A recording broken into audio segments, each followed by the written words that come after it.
Hello, YouTube. Last one for a Wednesday. Well, it wouldn't be Wednesday. It wouldn't be a week without more machinations and more bleeding shenanigans from the Montecito bleeding duo. Hey? Oh, we all need to know this. Right, get ready. This is groundbreaking. No! He's only gone to run his dad on his birthday. His dad's birthday. You know, the one that's the king? He's lowered himself. He only rang him and said, "Happy birthday, Dad." And it's on the front page of all the papers, and we all need to be talking about it. Fancy that. What an unhuman thing to do. He's almost a superhero, isn't he, when you think of it? He's almost otherworldly. Fancy wishing his dad happy birthday when he's 75 and a king of not only Britain, but the overseas dominion and the Commonwealth. I mean, he had probably loads of things to do, didn't he, old Barry, that day? But obviously, he couldn't ring the king, his dad, on the birthday, right, without the handler. He has to have his handler with him. Yeah, make sure he doesn't say anything, you know. He's a hostage, isn't he? He has to keep to the script, doesn't he? Hello, Dad. Happy birthday. Hope you have a nice piece of cake. And listen, have you got any dosh? Because we've got to pay for security and Megan needs a new facelift. So, you know, and here, if you don't give in to my demands, hey, the kids get it. You won't get to see them. No, you won't. You'll be like bloody Mr. Markle with Ghost Stew. Yes, we will. Oh, my God. I don't think any of this happened. But anyway, it's just hooey. It's their people. So, oh, guess what? Oh, Harry, he's so wonderlicious. He only rang his dad on his birthday. He did. That's how nice he is.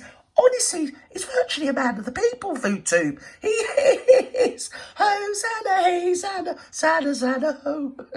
I think we should call him Harry Mahatma Gandhi, shouldn't we? Or Harry Gandhi for short. Oh, he's a peacemaker now. He is. Harry Luther King. Look, we should all, little children should all play together because of Harry or something or other. I think we should have a rally, shouldn't we? Well, we can all actually, yeah, we can prostrate ourselves at the altar of the Hazza.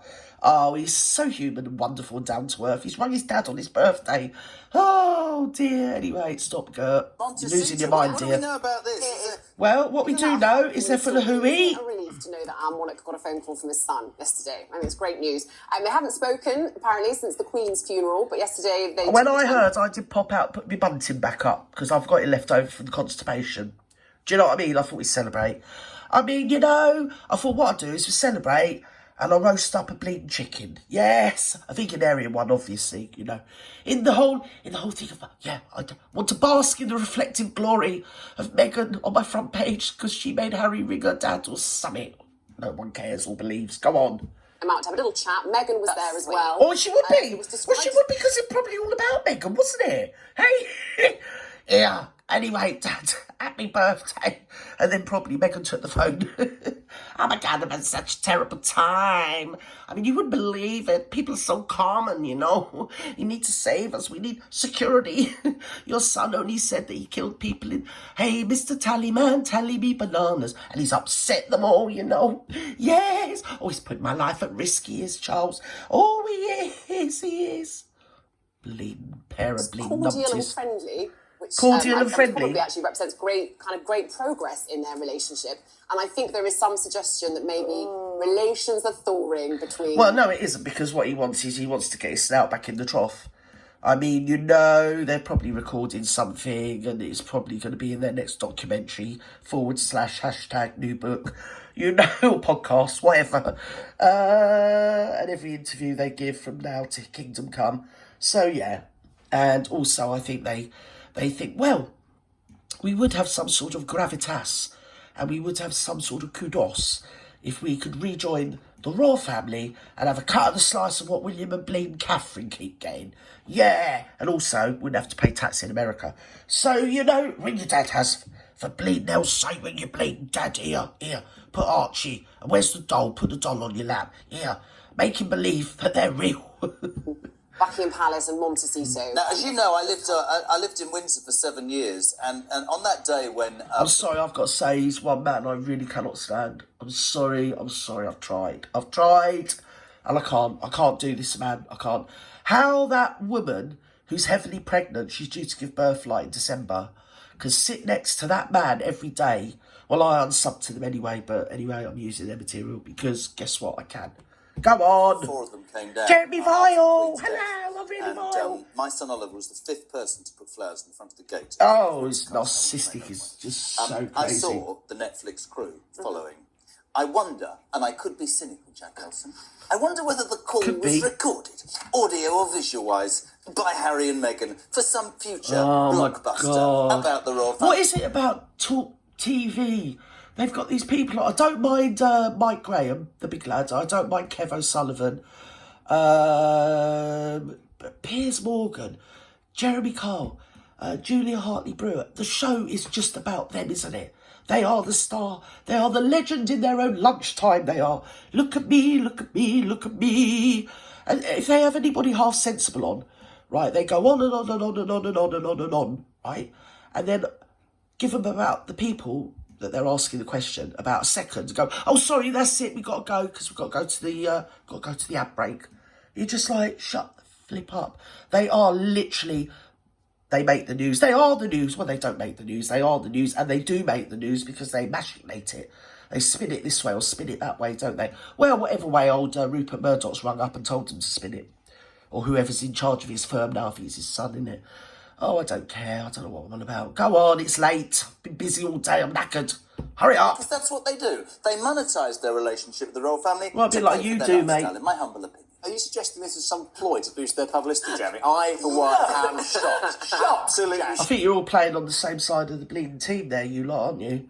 Not these people, but Jeremy Vile and bleeding Harry and Meghan. It's all about them, innit? Oh, look at me. Oh, look. Listen, the whole world needs to know I've just rung my dad. Because it's his birthday or something or other.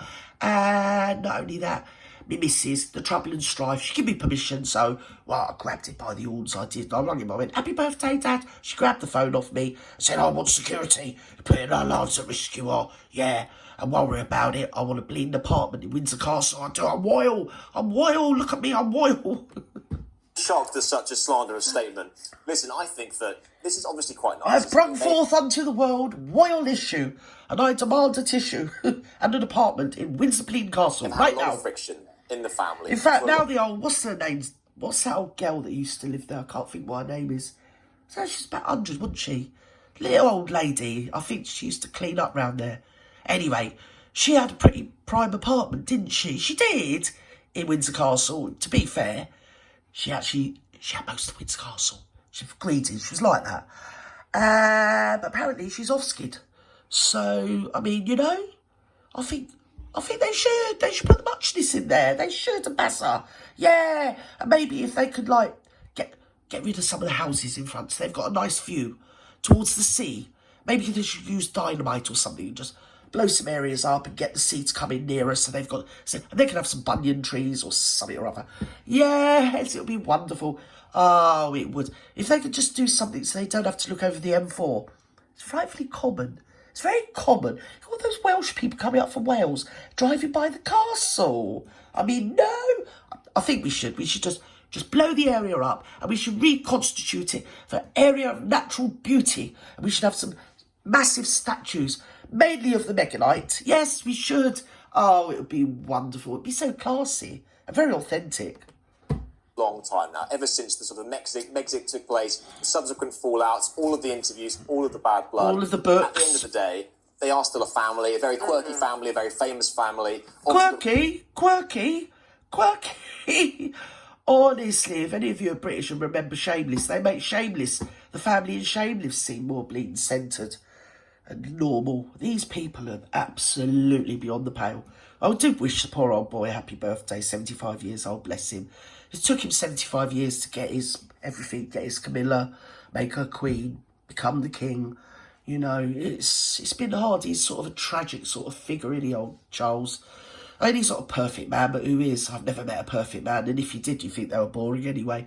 So, I mean, either that or the Pope, and obviously they're, you know, roped off. We don't want to know about the Pope, yes, because they're dodgy. So, I mean, 75, he's had a good innings, and look at what he's had at the end of his life. And he's like bleeding chalk and cheese. On the one hand, he was married to the most iconic woman of the 20th century. And also he has grandchildren, yes, from the most iconic woman of the 21st century, hasn't he? Am I in the wrong century? Is it 22nd century? I don't know where I am. But Kate, she is iconic, isn't she? Yes, she is.